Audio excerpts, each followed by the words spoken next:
जो India alliance का झंडा लेकर के घूम रहे हैं, विधानसभा के अंदर जिस सभा में माताएं बहनें भी मौजूद थी, ऐसी भाषा में बद्दी बातें की।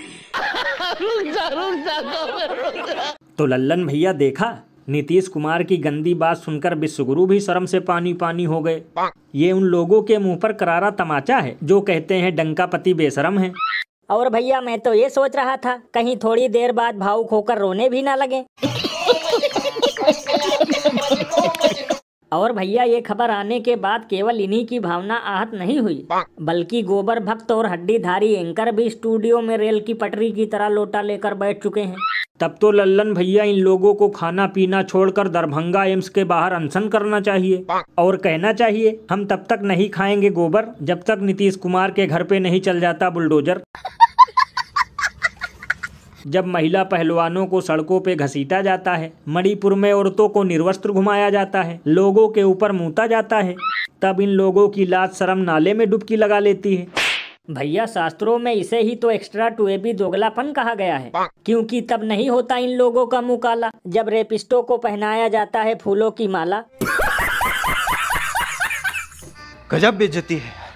वैसे भैया इससे बात साबित होती है कि विश्वगुरु की ड्रोन की बैटरी हमेशा फुल चार्ज रहती है, लेकिन वो भी ईडी की तरह केवल विपक्षियों पे नजर रखती है। और भैया एक अंदर की बात बताऊं, मैं तो स्वेटर पहनकर ये इंतजार कर रहा था कि सिलेंडर वाली चाची कब नीतीश बाबू पे भड़केंगी और कहेंगी माफी मांगो इस देश से। और अभी तो रुको, क्लाइमैक्स अभी बाकी है। वित्त मंत्री जी, आप कि देश में 9 साल से सरकार है, जनता का तो आपने 100 रुपए के करीब पेट्रोल और 1100 कहीं 1200 रुपए का सिलेंडर बेचा, लेकिन जो 33.5 लाख करोड़ आपने कमाए जनता से आप पैसा लेते रहे 9 साल तक, 9.5 साल तक, और उसको कॉर्पोरेट सेक्टर को 25 लाख करोड़ आपने माफ कर दिया। तो भैया देखा कैसे गरीबों का पैसा अमीरों में लुटाया जाता है और लोगों को केवल 5 किलो राशन देकर एहसान जताया जाता है। भैया इसीलिए तो इस पर महान कवि बाबा लपेटू दास ने कहा है, हटा रहे हैं गरीबों को जो हटाने आए थे गरीबी, क्योंकि ना ही इनके बच्चे हैं और ना ही बीबी।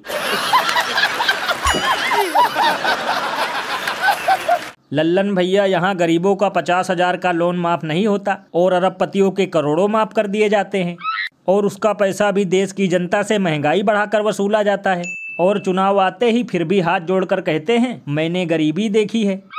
भैया इसीलिए तो इस पर महान कवि बाबा झंडू प्रसाद ने कहा है, हमारे देश के नेता भी गजब ढाते हैं, सफेद कपड़े पहनकर लोगों को उल्लू बनाते हैं,